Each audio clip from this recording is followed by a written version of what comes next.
Assalamualaikum warahmatullahi wabarakatuh. Alhamdulillah, kita bertemu lagi dengan saya di channel Irfan Bro yang saat ini akan mempresentasikan materi sumber belajar pembelajaran fikih ilmu waris.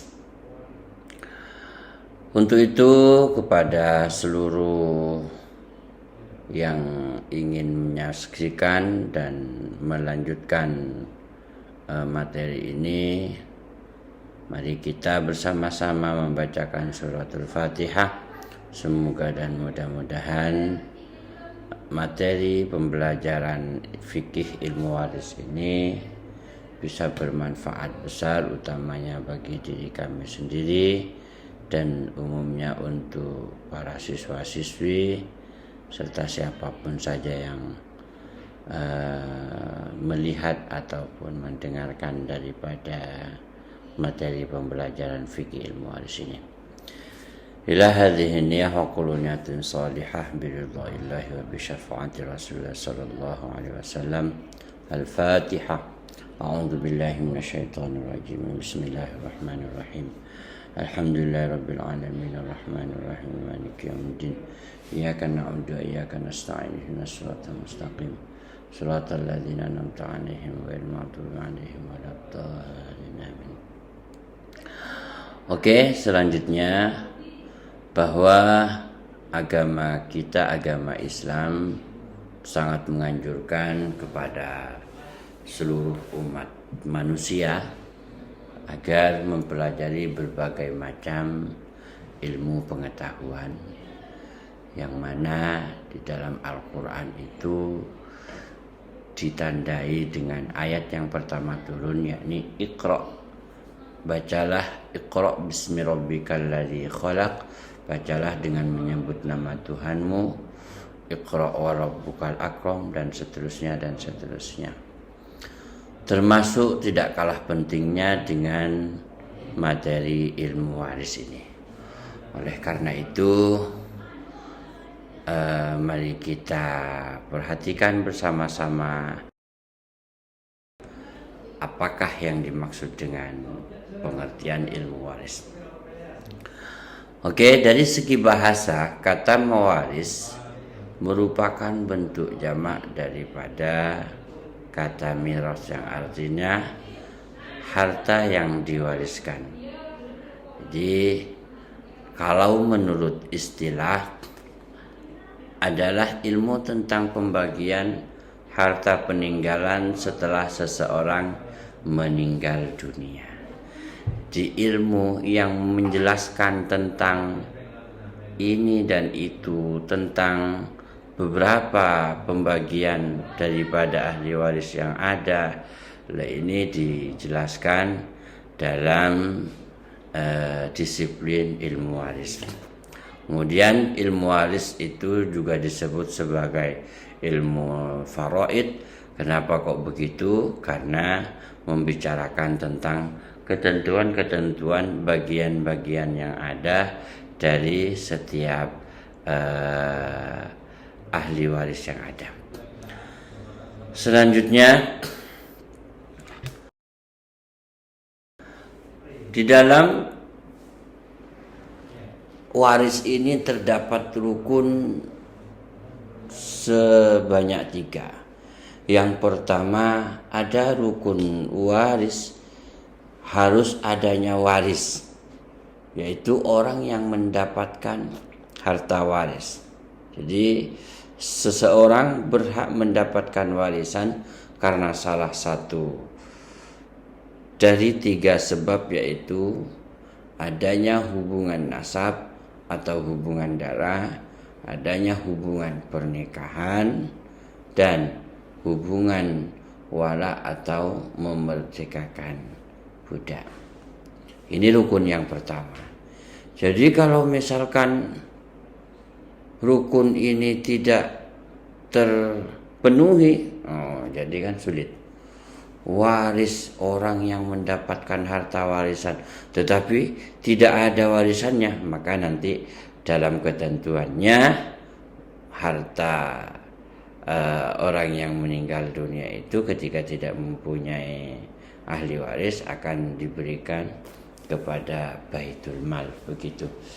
Kemudian rukun yang kedua yakni adanya muwaris, yaitu orang yang telah meninggal dan mewariskan hartanya kepada ahli warisnya, baik meninggal secara hakiki dalam arti ia telah menghembuskan nafas terakhirnya, atau meninggal secara takdiri, perkiraan. Semisal ada seorang yang telah lama menghilang, al-mafqud, dan tidak diketahui kabar beritanya dan tempat ia berdomisili, hingga pada akhirnya hakim memutuskan bahwa orang tersebut dihukumi sama dengan orang yang sudah meninggal, lantaran dia tidak diketahui ada di mana, sudah beberapa waktu yang cukup lama tidak pulang dan kembali lagi, sehingga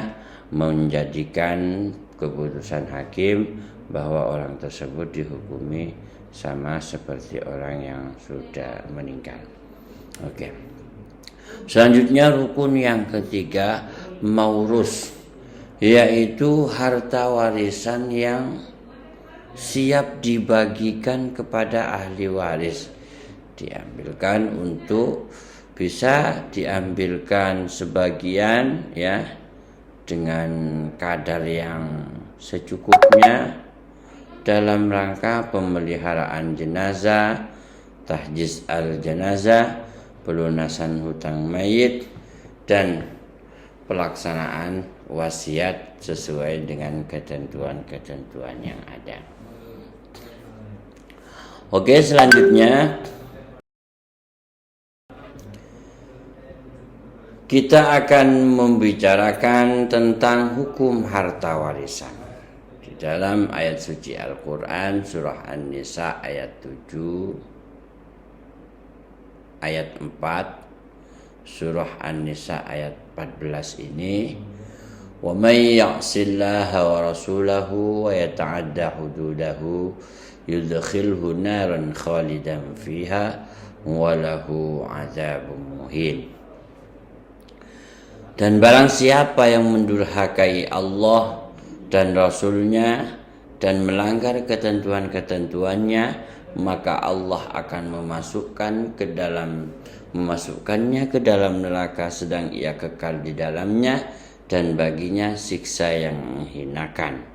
Kemudian ada juga ayat lirijali nasibum mimma tarakal walidani wal aqrabun walin nisa'i nasibum mimma tarakal walidani wal aqrabuna mimma qalla minhu aw kathur nasibam mafruḍah, yang intinya bagi laki-laki itu ada ketentuannya masing-masing ketika ditinggalkan kedua orang tuanya.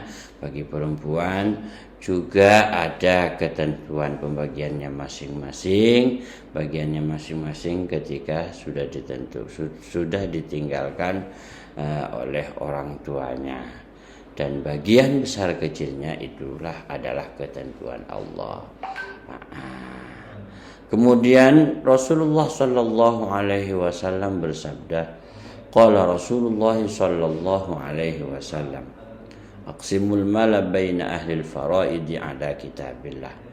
Bagilah harta warisan di antara ahli waris sesuai dengan aturan kitab Allah.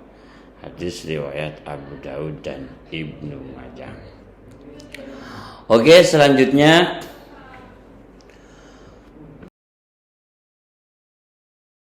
tujuan ilmu waris. Tujuan ilmu waris ini yang pertama memberikan pembelajaran bagi kaum muslimin agar bertanggung jawab dalam melaksanakan syariat Islam yang terkait dengan pembagian harta waris. Kemudian tujuan yang kedua yakni untuk memberikan solusi terbaik terhadap berbagai permasalahan seputar pembagian harta waris yang sesuai dengan aturan Allah Subhanahu wa taala. Kemudian yang ketiga yakni menyelamatkan harta benda si mayit hingga tidak diambil oleh orang-orang zalim yang tidak berhak menerimanya. Jadi di dalam setiap ketentuan ataupun kewajiban Allah Subhanahu wa taala memberikan kewajiban tentang sholat 5 waktu, tentang puasa, tentang zakat dan yang lain sebagainya, tidak terlupakan juga tentang bagaimana kita membagikan harta waris salah satu orang yang sudah meninggal dunia, kita bagikan sesuai dengan ketentuan Allah. Nah, tentu di dalamnya memiliki maqasid syariah, memiliki hikmah-hikmah yang luar biasa, hikmatut tasyri', hikmah disyariatkannya sebuah perkara itu sangat memberikan kemanfaatan besar terhadap seluruh umat manusia. Jadi kita sering mendengarkan adanya ini, adanya itu, percekcokan dalam rumah tangga ketika sudah ada salah satu keluarganya yang meninggal dunia.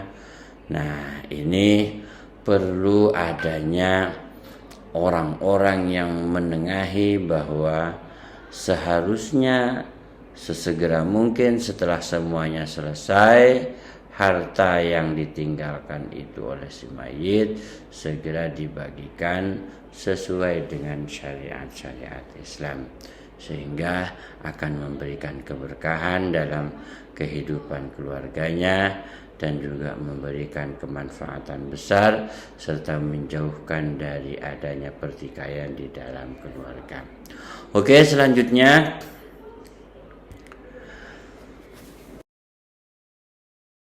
sebab-sebab seseorang mendapatkan warisan. Sebab yang pertama adalah sebab nasab, hubungan keluarga.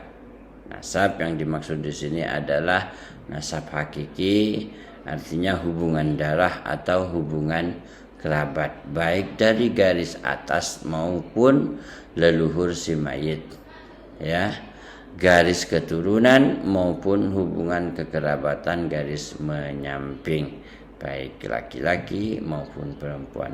Kemudian sebab yang kedua adalah sebab pernikahan yang sah. Yang dimaksudkan adalah dengan pernikahan yang sah, berkumpulnya suami istri dalam ikatan pernikahan yang sah. Dari keduanya inilah muncul istilah-istilah baru dalam ilmu waris seperti zawil furuj, asobah, zawil arham, serta istilah-istilah yang lainnya. Kemudian sebab yang ketiga adalah sebab wala atau sebab jalan memerdekakan budak. Nah, kita tahu kalau di zaman sekarang ini untuk perbudakan itu sudah tidak ada lagi. Seseorang yang memerdekakan hamba sahaya berhak mendapatkan warisan dari hamba sahayanya tersebut kala ia meninggal dunia. Oke, selanjutnya kita masuk pada sebab yang keempat, yakni adanya sebab kesamaan agama. Ketika seseorang muslim meninggal sedangkan ia tidak memiliki ahli waris, baik ahli waris karena sebab nasab, nikah ataupun wala, memerdekakan budak, maka harta warisannya diserahkan kepada Baitul Mal untuk kemaslahatan umat Islam. Itu yang sempat kami singgung tadi di depan. Kemudian selanjutnya hal yang bisa menyebabkan seseorang tidak mendapatkan warisan. Yang pertama adalah seseorang yang melakukan pembunuhan. Pembunuh, orang yang membunuh salah satu anggota keluarganya, maka ia tidak berhak mendapatkan harta warisan dari yang terbunuh. Dalam salah satu kaidah fiqhiyah dijelaskan yang artinya barang siapa yang tergesa-gesa untuk mendapatkan sesuatu, maka ia tidak diperbolehkan menerima sesuatu tersebut sebagai bentuk hukuman untuknya. Jadi maksud daripada kenapa kok tidak diperbolehkan, karena dia tergesa-gesa, dia ingin segera mendapatkan harta warisannya, akhirnya belum meninggal dunia salah satu keluarganya dibunuh agar dia segera mendapatkan warisan-warisannya, dan ini tidak diperbolehkan. Tentu merupakan perbuatan yang sangat-sangat melanggar aturan syariat Islam, sehingga si pembunuh itu tidak bisa mendapatkan warisan. Kemudian yang kedua adalah budak. Seseorang yang berstatus budak tidak berhak mendapatkan harta warisan dari orang tuanya. Demikian juga sebaliknya, orang tuanya tidak berhak mendapatkan warisan dari anaknya yang berstatus budak. Jadi ketika seorang menjadi budak, maka ia sepenuhnya berada dalam penguasaan tuannya. Kemudian yang ketiga adalah orang yang murtad. Orang yang murtad artinya orang yang keluar dari agama Islam. Orang murtad tidak berhak mendapatkan warisan dari keluarganya yang beragama Islam. Dan yang terakhir adalah adanya perbedaan agama. Seseorang muslim tidak dapat mewarisi harta warisan orang non-muslim, orang kafir, meskipun masih kerabat keluarganya. Demikian juga sebaliknya. Jadi orang non-muslim tidak bisa mewarisi hartanya terhadap orang muslim. Demikian apa yang bisa kami sampaikan. Mudah-mudahan bermanfaat. Terima kasih. Wassalamualaikum warahmatullahi wabarakatuh.